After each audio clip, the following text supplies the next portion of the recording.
All right, good afternoon. All right.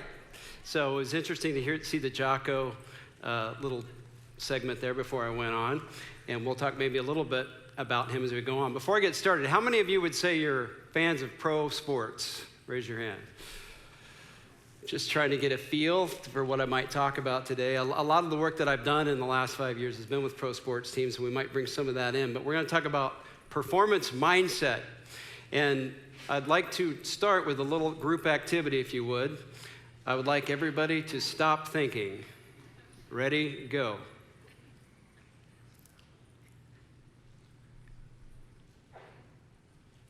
Okay, since you all stopped thinking, go ahead and start thinking again. So what happens when you tell yourself to stop thinking? I just think you keep thinking. I like to say your brain gives you the finger and it does whatever it wants to do. And so this is what we call, when we talk about mindset, we're talking about the way your brain is automatically experiencing the external world. And if we take a look at the brain, this is a simplified picture of the brain here, the blue part is the cerebrum or the cerebral cortex. And that's where all your there's a lot of stuff going on there, all your conscious activities going on there. The red structures, we'll just loosely call them the automatic brain. They're things that are going automatically through this system that you're not consciously aware of. Think about your heart beating. Think about most of your digestion and breathing. That's all happening automatically. The brain's taking care of it. You don't have to think about that. But what people don't think so much about is your automatic thinking. Now that red circular structure that is circled, that's called the limbic region. And there's a lot of structures in there. In fact, a lot of people have heard of the amygdala, but there are many other structures in here. But what's important about it is it's deciding automatically how you're going to think and feel about everything that happens to you. Anybody here get triggered this morning? Feel any stress and anxiety, anything? And so let's just say you're driving to this event and you're running late, or somebody pulls out in front of you or something happens like that. That part of the brain's going to decide how you're going to think and feel about the event automatically. And think about your brain. It's sitting up in your skull. How does it even know what's going on? The five senses is picking things up through the five senses, and what happens is all that data routes through that limbic region, and then it interprets it and decides how you're going to think and feel about everything. And that really is what creates a person's mindset. You know, when Jocko's talking about, that bad thing happened, and you keep trying to change it into good, you're trying to experience it a little differently by looking at it differently. What if you could train your mind so it automatically experiences things in a different way? Now, the last 5 years, in the work I've been doing, I've been asking people a very simple question, and we call it the mindset test, and I want you to think about it. So think about a typical work day from the time you get up in the morning till the time you go to bed at night, all those waking hours. I want you to break that day into these 4 categories. What percentage out of 100 of that waking day is stressful and annoying? Second one, not quite that bad, but it's monotonous. It's a means to an end. You're doing it because you have to do it. The third category is escape activities. This is kind of at the end of the day where you're going, I want to shut it off. I don't want to think anymore. I want to turn that off. So it's drinking, it's watching TV, it's social media, those sorts of things. So we'll just stop right there. Throw out a few numbers. What percentage of a day, and again, maybe you don't feel this way. I'm talking about surveying 4,000 people over the last 5 years, and most of them, by the way, I would say are working adults, but there's a lot of pro athletes. There's all kinds of people that are mixed into this group. But out of those 4,000 that took the survey, what percentage out of 100 do you think these 3 categories add up to? 80, 90. How many people think it's 75 or higher? So that's a lot of you think that way. And that's it. It's 78%. And so if we add it all up, it looks like this. So this is the way a typical, let's put it in a big pie chart. It's kind of a sad story, isn't it? Now, would you be surprised to hear that pro athletes experience the world the same way? Would you be surprised that high school students experience the same way? Every group I've went into, I'm not saying every human being does, but I'm saying when you get enough people to take this survey in a statistically relevant way, this is what the pie chart looks like. It's almost astounding. Every group I've gone into, it looks something like this. And so this is what I was experiencing with a few other problems as well. So my background is not in psychology or training, it's in business. I was in the hedge fund and the technology business in Chicago and New York. And here's some problems I was experiencing. Besides, I felt very much like this pie chart. Here were some other problems I had. Number one, focus. You know, I kept hearing to be a good human being, a good leader, a good anything, you need to listen to other people. Be a good listener. How easy is that to do? It wasn't very easy for me because I'm trying to listen to people, but instead of listening, I might not be saying anything. My mind's thinking about what I want to say, or it's thinking about something else. Now, the other problem I had is, I was working hard and traveling, and I would go home to be with the people I loved, and where was my mind, do you think? Back at work. I couldn't focus my attention where I wanted to. My mind was wandering wherever it wanted to go. And the other thing I remember vividly is I'd have to read things 2 or 3 times. I'd read something, I go, I have no idea what I just read, and I have to read it over again. And so that's a lack of focus. The second thing is resilience. So when something goes bad and when you're doing something difficult in life, of course, you're going to come against obstacles and bad things are going to happen. I wasn't very resilient. That thing's playing over and over again in my head. And a lot of times that's happening at about 3 o'clock in the morning. And if you have that, you wake up at 3 in the morning and you're thinking about all these things I have to do, or that thing went bad, or I've got this problem that could happen in the future. So that's another problem I had. And now I'm lacking sleep. That affects my energy. And the other thing I was feeling is a lot of conflict. I feel like I'm battling at work. A lot of stuff at work is a battle. Then you're going home and battling. And the last thing, to wrap up sort of my life experience was what I call the Sunday afternoon blues. Anybody feel that?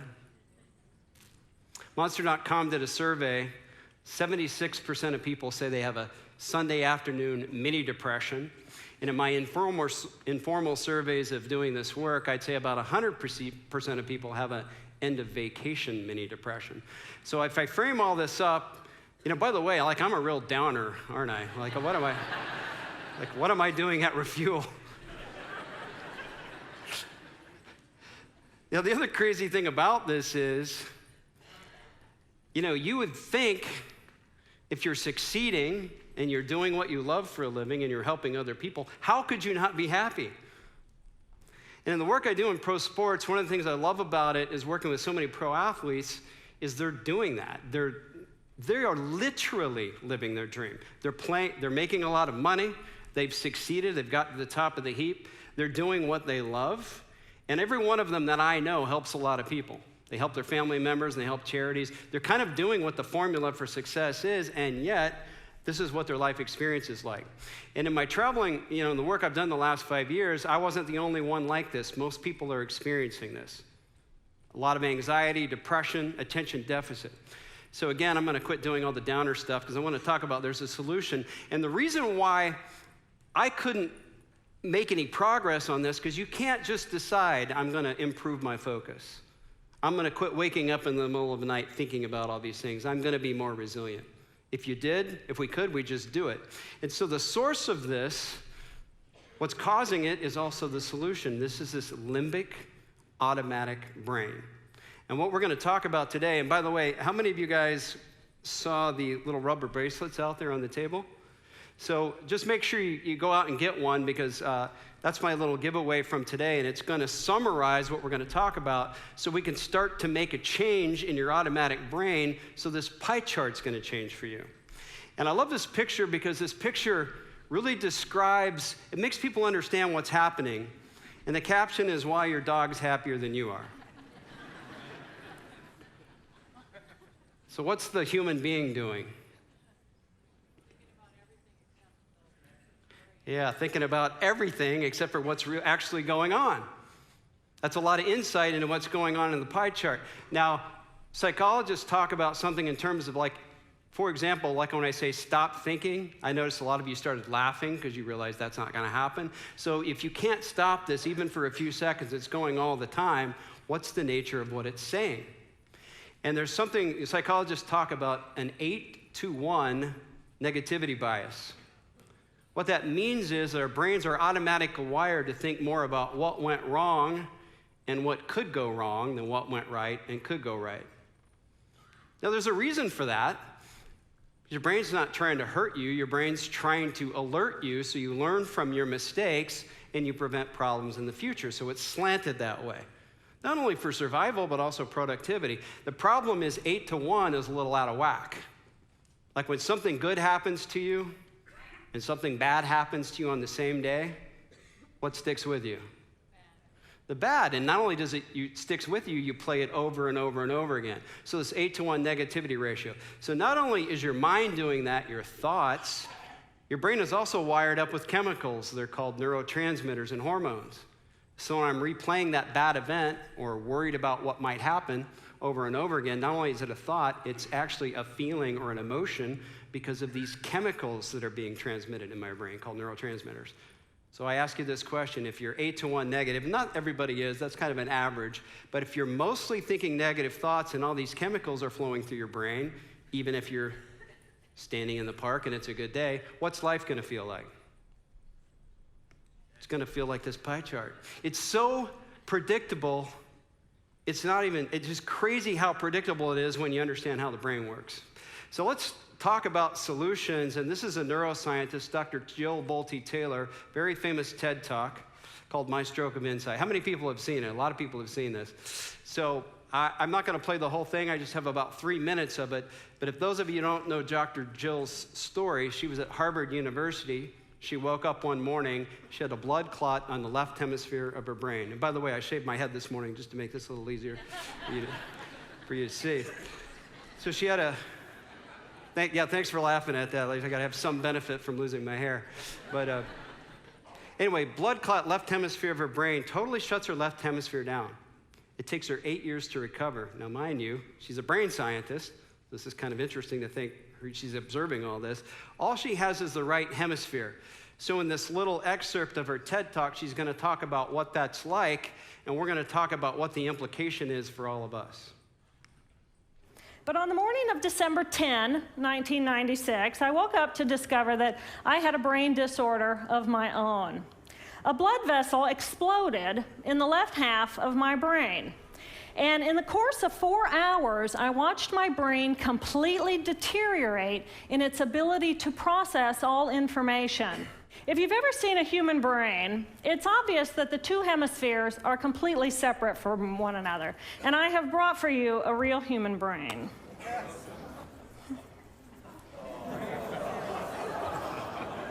Thank you. So this is a real human brain. This is the front of the brain, the back of the brain with the spinal cord hanging down. And this is how it would be positioned inside of my head. And when you look at the brain, it's obvious that the two cerebral cortices are completely separate from one another. Because they process information differently, each of our hemispheres think about different things, they care about different things, and dare I say, they have very different personalities. Our right human hemisphere is all about this present moment. It's all about right here, right now. My left hemisphere, our left hemisphere, is a very different place. Our left hemisphere thinks linearly and methodically. Our left hemisphere is all about the past, and it's all about the future. And our left hemisphere thinks in language. It's that ongoing brain chatter that connects me and my internal world to my external world. And this is a portion of my brain that I lost on the morning of my stroke. My brain chatter, my left hemisphere brain chatter, went totally silent. Just like someone took a remote control and pushed the mute button, total silence. And at first I was shocked to find myself inside of a silent mind. But it was beautiful there. Imagine what it would be like to be totally disconnected from your brain chatter that connects you to the external world. So here I am in this space, and my job and any stress related to my job, it was gone. And I felt lighter in my body. And imagine all of the relationships in the external world and any stressors related to any of those, they were gone. And I felt this sense of peacefulness. And imagine what it would feel like to lose 37 years of emotional baggage. Oh, I felt euphoria. Euphoria.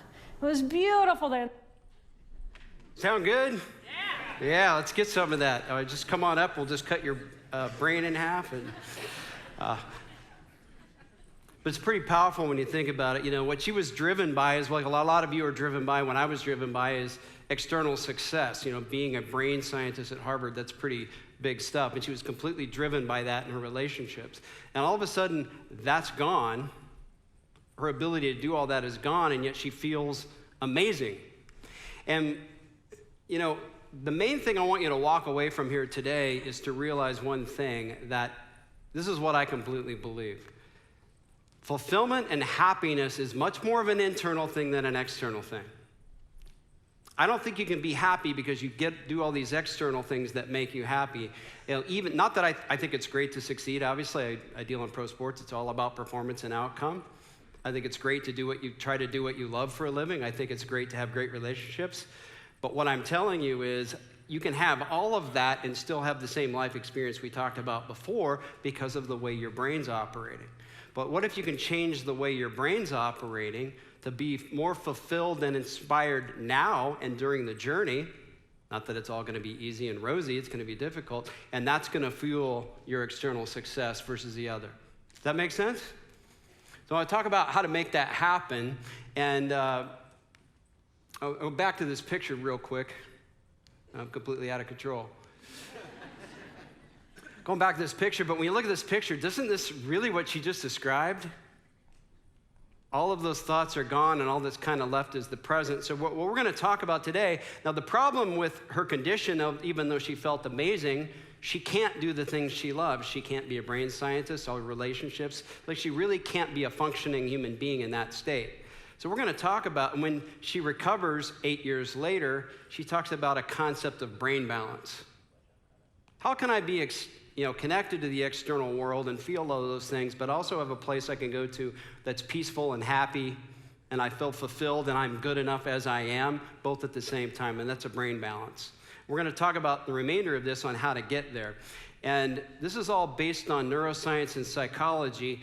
And here's some of the heroes and big influencers for our company, Vision Pursue, in neuroscience and psychology. We already heard from Jill Taylor. We'll hear from a couple more today as we go through. And what we have is a program to train the brain. There are different things that you have to go through to be able to train the brain. Now, a lot of people think on the mental side that I can just be happier or more fulfilled or more focused just because I want to. But that's just like saying you can be more in better condition or physically stronger just because you want to. You're going to have to train your brain to do this. And so we're going to talk about, the rest of the time, we're going to talk about the three main things out of our program that I think will lay a foundation for you to be able to change your brain. And I want to show you some results because we measure results. So here's the before for the people who have done the program, and here's the after. Again, talking about what a typical day feels like. And we look at the pie chart, it's a completely different pie chart. And in the time it takes to do the program, their external world hasn't changed. It's their automatic thoughts and emotions. It's that dog in the park picture. It's that I'm not waking up at 3 o'clock in the morning every night running through all the negative things. Not because I don't want to, because my brain's just not as interested in doing that anymore. And that starts to change everything. And that's what changed in my life, going back about 7 years or so ago. And really, I'm focused my whole life on helping people to go through this process. So let's talk about how to do it. Now, to do that, I want you to think about that one thing that you wake up in the night and you're triggered about. You're feeling this feeling, these thoughts and emotions, it's all kind of going crazy in your head. And the question is, what do you do when that happens? And I want to talk about the neuroscience of how you can start to influence that. So we go back to this picture of the brain. I want you to think about what's happening here. Your limbic brain, a chemical gets projected to make you feel that triggering, that emotion. Then it goes to your prefrontal cortex. That's the executive functioning of your mind where you go, okay, I'm triggered. And in fact, now you can even say, wow, my brain just projected a chemical. And the question is, what do I do about that? And there are three things that you can start to do today that will start to influence those chemical projections and thought patterns. And they're your expectations, how you look at your emotions and how you respond to them, and what you're trying to control. And that's what we're going to cover. And on the little bracelets, if you got one or if you want to get one, that's what that's talking about. So let's skip expectations, we'll come back to it. Let's talk about emotions. And I want to define emotions. Now look at this picture. Are the kids on the front having the same experience as the kids on the back?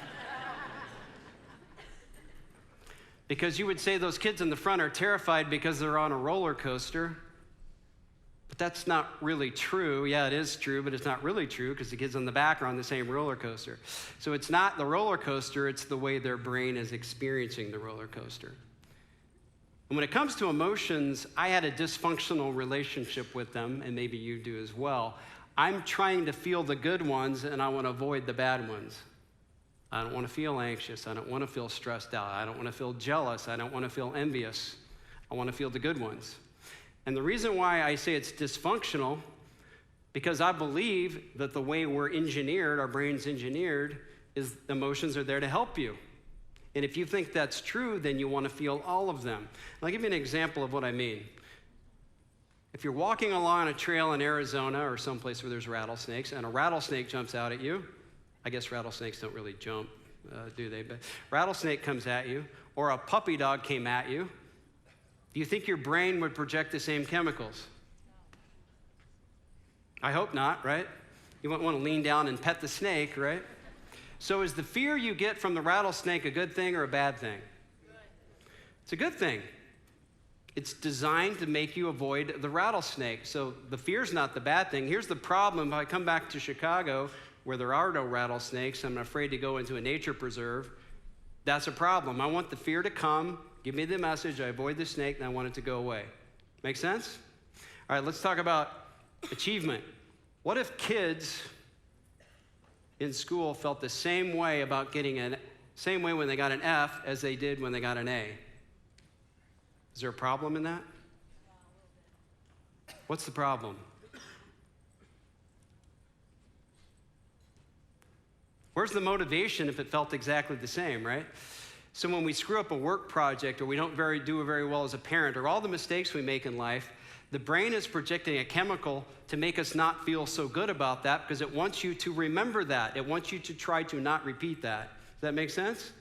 And if we do well, it wants you to remember that, so you try to repeat it. It doesn't want us to keep making the same mistakes. Here's the problem, though, when most of us fail or have a failure, do we just get the message, learn from it, and then it goes away? That's repeating over and over again.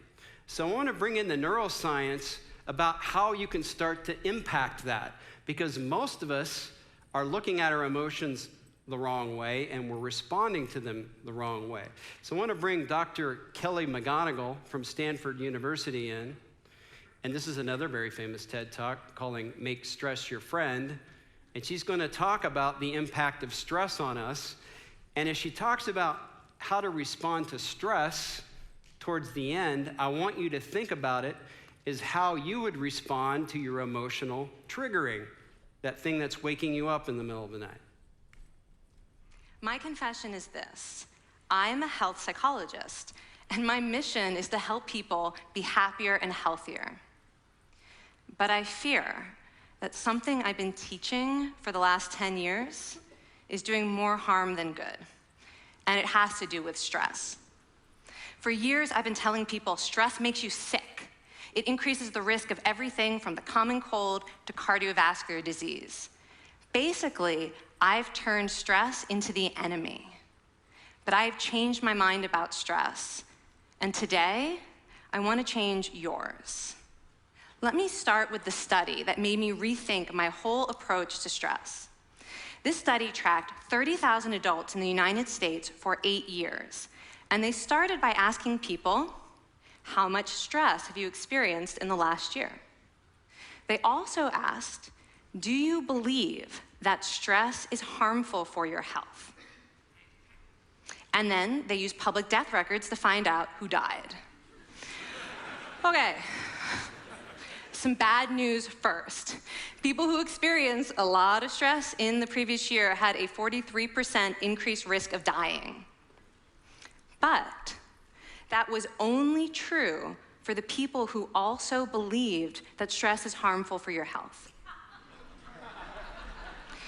People who experienced a lot of stress but did not view stress as harmful were no more likely to die. In fact, they had the lowest risk of dying of anyone in the study, including people who had relatively little stress.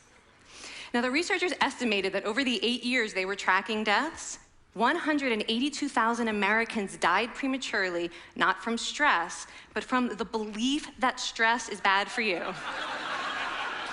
That is over 20,000 deaths a year. Here I've been spending so much energy telling people stress is bad for your health. So this study got me wondering, can changing how you think about stress make you healthier? And here the science says yes. When you change your mind about stress, you can change your body's response to stress. But what if you viewed them instead as signs that your body was energized, was preparing you to meet this challenge? Now, that is exactly what participants were told in a study conducted at Harvard University. Before they went through the social stress test, they were taught to rethink their stress response as helpful. That pounding heart is preparing you for action. If you're breathing faster, it's no problem. It's getting more oxygen to your brain. And participants who learned to view the stress response as helpful for their performance, well, they were less stressed out, less anxious, more confident. But the most fascinating finding to me was how their physical stress response changed. Now, in a typical stress response, your heart rate goes up and your blood vessels constrict like this. And this is one of the reasons that chronic stress is sometimes associated with cardiovascular disease. It's not really healthy to be in this state all the time. But in the study, when participants viewed their stress response as helpful, their blood vessels stayed relaxed like this. Their heart was still pounding, but this is a much healthier cardiovascular profile. It actually looks a lot like what happens in moments of joy and courage. So, when you wake up in the middle of the night or even during the day and you get triggered emotionally and you're feeling these emotions, what's the takeaway from what she just said on how you should respond to that feeling or that emotion? Should you suppress it and try to get away from it or think positive? She's saying embrace it, bring it on, open up. Because think about it, a chemical got released, it's already released. The question is, how do I process the chemical? Think about the snake jumping out at me. I feel the fear, I avoid the snake, and I say, thank you. I should feel that way. Thank you for doing that for me. I feel some anxiety because my child is struggling. I say, thank you. I should feel that way. I care about my child. I should feel that way. Or my boss is being a jerk, or whatever is going on that's triggering you, you're opening up to the emotion. That is the way to process the chemical. And we have a little acronym to help you with this, or help people with this. And those of you who have the band, it's the SEE. And the acronym stands for separate, embrace, and evaluate. And the separate is easy. It's awareness. It's an awareness that I'm not my thoughts and emotions, that I'm picking none of my emotions, I'm picking very few of my thoughts. Remember our exercise, my brain's doing that for me. So when I have a thought pattern and emotion, if I'm just locked into the narrative of whatever my thoughts and emotions are doing, I have no chance but to be trapped in that. But if I can step outside of that and observe it, which you did, I told you to not think, you tried not to think, and then you observed the thinking. That's all separation is. It's an awareness that I'm having automatic thoughts and emotions. That's it. That's step one. And the second step is what Dr. McGonigal's talking about, embrace it. Thank and experience the emotion. Now, a lot of people have a problem with this because, number one, our whole life we haven't been doing this, but I think, man, I feel really anxious or overwhelmed today. And every human being feels that. Nobody wants to embrace that feeling. But embracing is the best way to respond to it. And I want to give you some common sense things to think about why that works. Think about this. Let's say you're really triggered at work, and somebody walks in and goes, hey, calm down, you're overreacting. Yeah, you're laughing. Why are you laughing? Is that going to calm you down? No. It's going to do the opposite. What if instead Somebody said, tell me why you feel that way, and then you were able to explain it, and they said, hey, they empathized, they validated the way you felt. I understand why you feel that way. I'd feel the same way. What would happen to your emotion then? Probably starts to calm. So all embracing is doing that for yourself. I want to do another little exercise so you can sort of feel what embracing feels like. Remember what it felt like when I told you to stop thinking. Now I want you to try something different. Sit up straight. Close your eyes. I want you to feel very effortless. And I want you to let your mind go wherever it wants to go. Don't judge it. Don't try to stop it. Just observe it very effortlessly.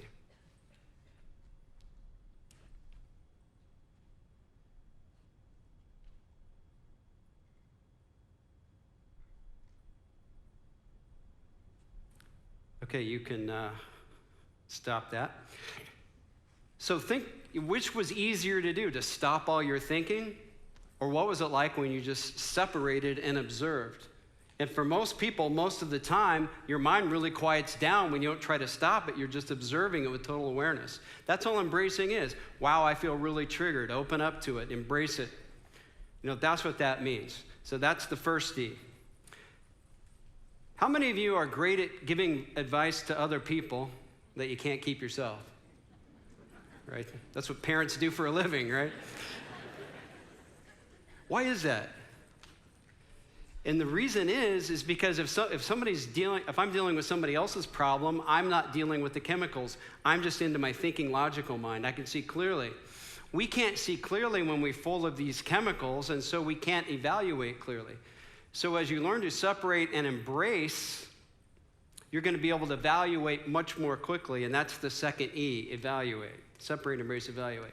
And evaluate is, no matter how I feel, I want to shift from my emotional mind that gave me the message, thank that, embrace it, and now I want to go to my thinking mind, and I want to ask, what's productive? Most of us don't do that. We just act on the feeling or the emotion versus going to the thinking mind very quickly and saying, what's productive? Not what does my emotion want me to do? So that's separate, embrace, evaluate. And this is powerful, and this is life-changing when you get this down. It's not easy to do, and it's going to take some time and effort to do it, but it's totally doable. And going back to the brain picture, all we're talking about is my brain got triggered, a chemical got released, and how am I going to respond? And that's a number one thing I want you to walk away from here today is start learning how to practice to separate, embrace, evaluate. So we good with that? Any questions about any of that as it relates to embracing the emotion? All right, let's move on to the first thing on your bracelet, which is ETE, which stands for expectation. So I want to do a little thought experiment. We're going to take a group of people, divide them in two, and they're going to do a little driving exercise or a driving experience. It's going to take 30 minutes. It's going to be somewhat stressful, traffic, bad drivers. And we're going to have two groups again. And the first group, we're telling this group, this is going to be a 45-minute drive. The second group, we say this is going to be a 15-minute drive. And then they go on to the drive, and they have the same experience, and it takes 30 minutes. Which group do you think is going to experience more stress during and after the drive? B. So what you're telling me is by changing your expectations, that's all you have to do, and you can change your brain's response to the exact same situation. And that's absolutely true. So what does that mean for our life? Does it have any implications for our life if we're feeling a lot of stress? What do you think? What should you do? I like to say change your expectations. Because your brain's calibrated to alert you when your expectations aren't being met. So if you're getting alerted too much, your only two choices are make everything meet your expectations or change your expectations. Now that drives a lot of successful, hard driving people. They don't like that message because I don't want to lower my standards. I don't want to lower my expectations. I want my expectations to be very high. And I would agree with that. I would only say, though, it should be realistic, not unrealistic. And there's something about the optimizing brain where it kind of looks at the world and says, how should traffic be? How should people act? How would I like weather to be? But is life like that? Is weather like that? Is traffic like that? Are people like the way you want them to be? And so when you think about what you expect is a very important question. And I like to talk about raise your expectations in the long term, in the big picture, very high in terms of what you could do at your job or in your personal roles that you care about, that you can be very good at them. But you just shouldn't expect the world to be someplace that it's not. Because if you do, you're going to get alerted all the time. You know, one of the things I think it's, living in Chicago, how many people do you hear in the winter in about January, February saying, I can't believe how cold it is? Right? That's exactly what it's supposed to be, right? Or I can't believe this traffic. Or think about a difficult person that's triggering you all the time. And every time they do this thing that's very predictable they're going to do, yet you get completely triggered like it's completely a surprise. And so this is all based on your expectations, and you can start to adjust them. Now, working in sports, one of the things I love about sports is the competition's so high, the stress is so high, and it's very binary. You know, I could go on for a year or two of my life and nobody's really measuring me like that. They're getting measured all the time in a very highly competitive environment. I've been working with three-point shooters lately, and it really makes me think about expect the expected. So if you're by the way, how many are basketball fans? How many of you think James Harden is a good three-point shooter? Yeah, he's a good three-point shooter. Now think about this. If you're a three-point shooter and you take 9 shots and you miss 6 of them, how do you think most NBA players feel if they miss 6 out of 9 three-point shots? Do you think they feel good about it or bad? They feel terrible about it. That's exactly what James Harden is shooting this year. It's 33%. In fact, what's elite for three-point shooting is about 40%. If you do 40 or above, you're going to do very well if you can do that consistently. So when we talk about expectations, what I like to tell those guys is that, hey, you expect to be elite. Elite's 40% if they are that good. Elite is not 50%, it's not 60%, it's not 70%. In fact, that never happens over a course of a whole season. So I don't care if your expectations are high in business and in life, but you just can't expect perfection. In fact, Nikki talked a lot about that today, and I think that's true. The biggest problem in pro sports is people expecting perfection because they could do it, they could come close to that in high school and college because they're just better than everyone else. But when you're not better than everyone else, you have to change your expectations.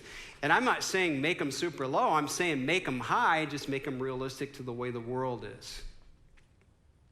And when you start to change that, that will change the way your brain's experiencing things. And on your bracelet, that's the ETE, expect the expected. Now the third thing, any questions about expectations? Any pushback?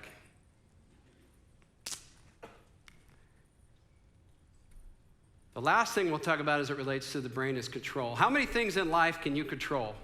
That is, make them the way you want them and keep them that way. Is it a lot or a little? How many things are you trying to control? Everything. What do you think the result is in your brain? It's stress and anxiety. So what can you do about that?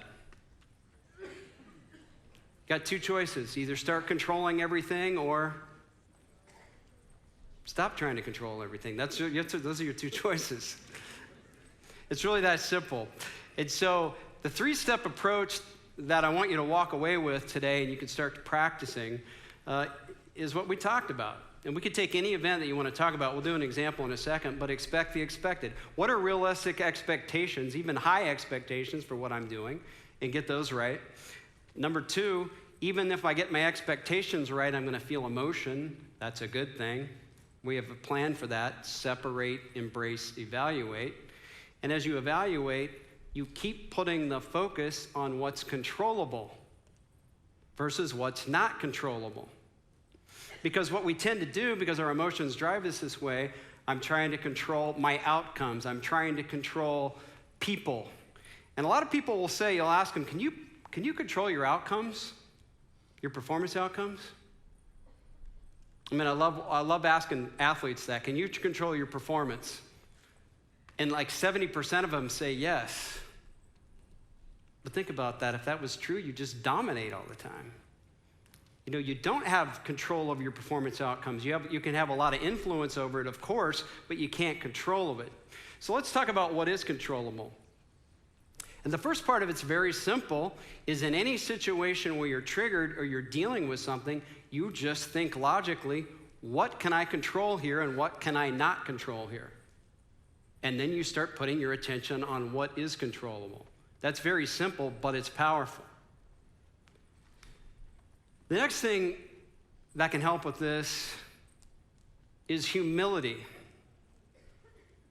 Because most, especially successful people, once you become successful, of course you're going to have a lot of self-confidence because you're succeeding.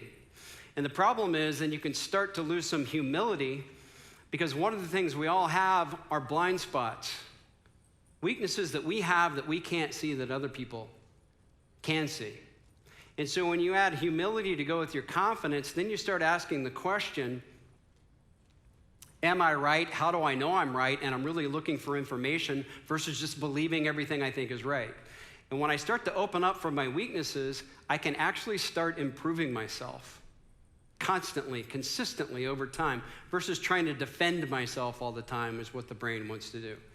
And again, what is this? This is controllable. My humility is controllable. And the other thing that's controllable that most of us don't control, and I never controlled very well, was my effort and attitude, because I'm letting my emotions control that. If I wake up and I'm depressed, or I'm angry, or I'm just moody, or I'm this, or I'm that, that's then dictating my effort and my focus. But it doesn't have to be that way. So once I separate, embrace, evaluate what is controllable, I can't control how I feel. I can control my intent, my focus, and my effort. If I really want to, I can do that. That's controllable no matter how I'm feeling. And that's a game changer when you can consistently do that. And the last thing, it's just real easy for the brain to think about, to want to blame everybody for every circumstances. What's wrong with the company? What's wrong with my kids? What's wrong with my spouse? What's wrong with this? What's wrong with that? And trying to blame all of that, and you start to, and by the way, a lot of people deserve blame, I get that, but when you're taking the focus away from self-competency. And so what is controllable isn't all these other people, but you can start to control this focus on being very good at what you do, whatever that is. So there's a lot more we can talk about with control the controllable, but in the time I have, these are the things I want you to walk away from, and that's the third thing on the bracelet. And so let's just, went the wrong way here. Let's just walk through this in a couple examples.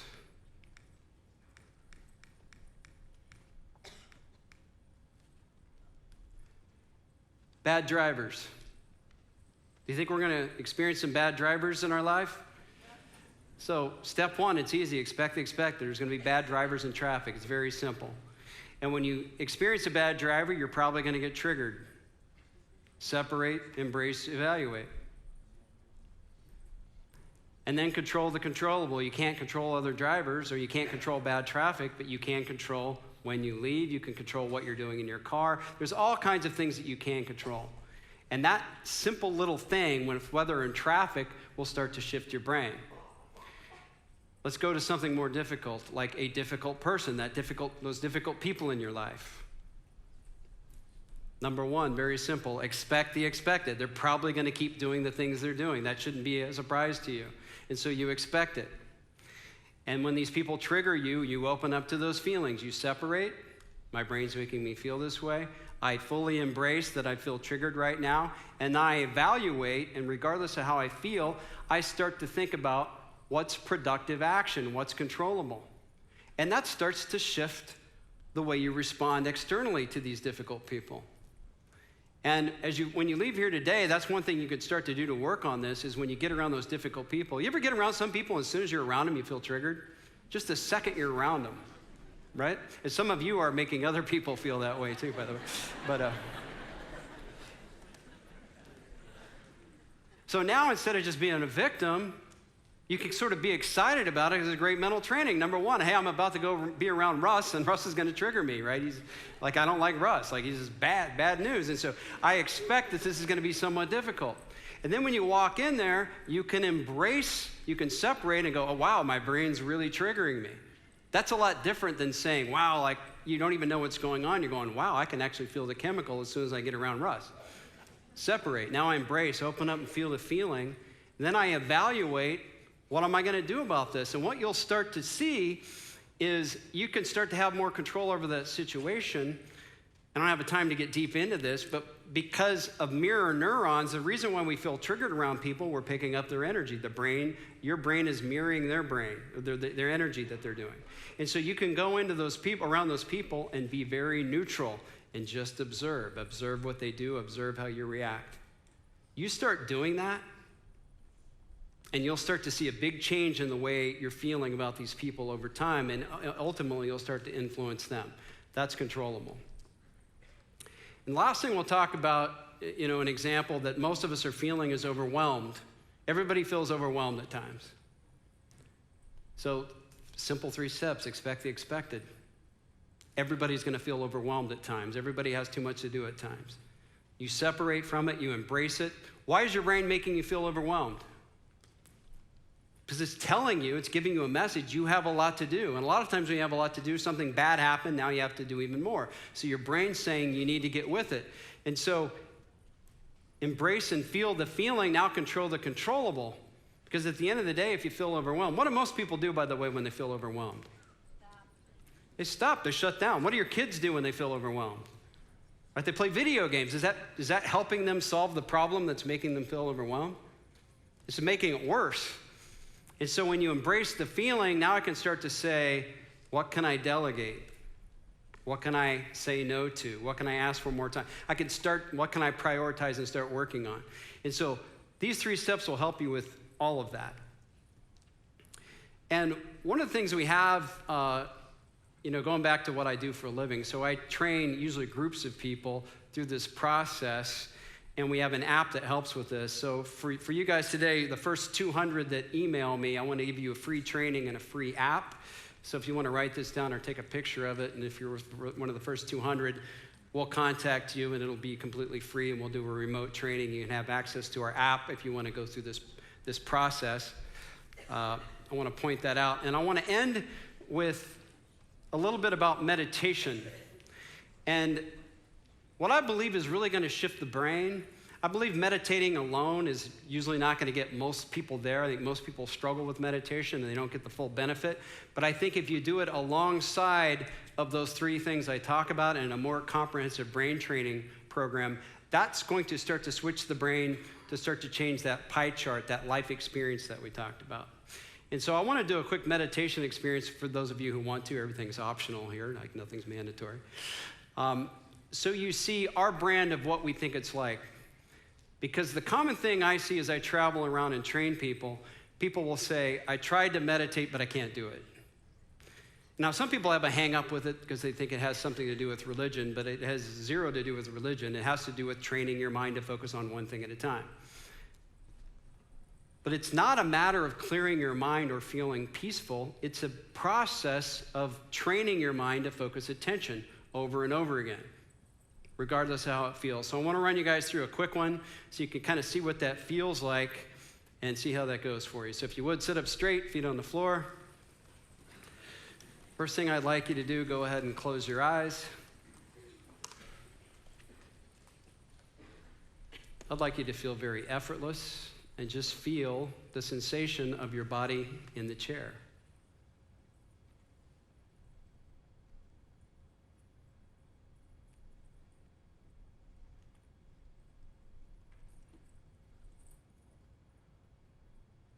Now I'd like you to notice what you can hear.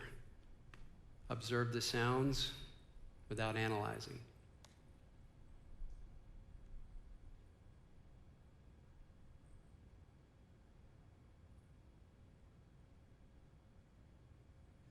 If your mind wanders, it's no problem. Just gently bring it back to observing the sounds.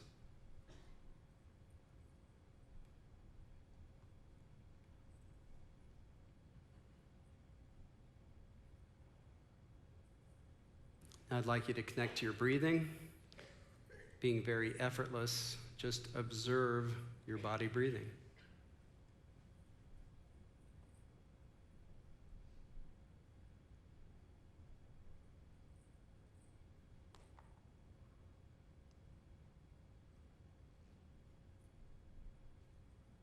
Now I'd like you to slow your breathing down. Long, deep inhales. Long, slow exhales. Finding the very end of each inhale and the very end of each exhale.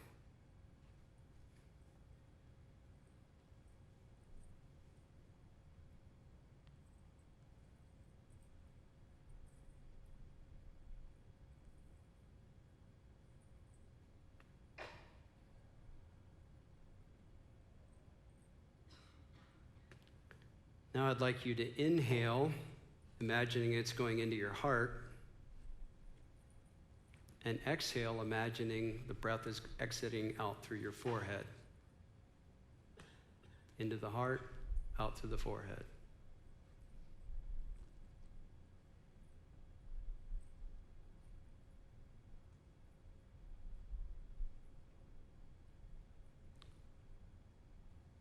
Two more deep breaths at your own pace, all the way in, all the way out, and open your eyes.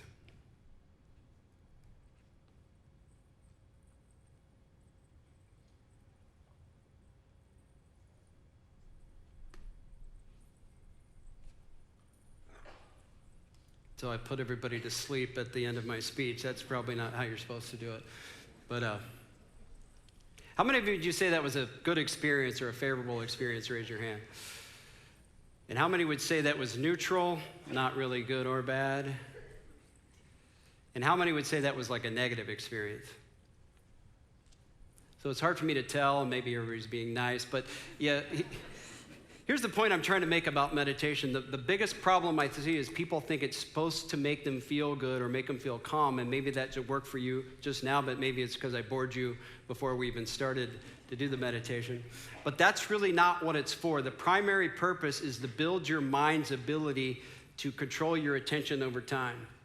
And it also calms down your emotional brain, and it enhances your thinking mind. So you're not doing it to feel good in the moment, although that works sometimes. You're doing it to improve your brain. And I want to end with this thought, with what this whole thing's about, which is if you want to improve your life experience, the way you're feeling about your life, that's the first step, in my opinion. And when you start to change your emotions and your ability to sleep and your ability to change your energy, now all of a sudden that's showing up at work and it's showing up at home. It's really changing the external world by starting with your internal world to exchange or to change the way you're performing in the external world. And I believe to do that, you have to adopt a mental training program. It doesn't have to be ours. It can be, there's different ways of doing it. And I also believe the foundation is what I have on that wristband. And if you didn't get one, I think they're still out on the table out there. So I would encourage you to find a way to do a 10 to 15 minute, 5-day-a-week mental training program to change your internal world so you can start to change your external world. So it's been great being here. Thanks to Loaves and Fishes and Dealer Inspired, everybody. Thank you.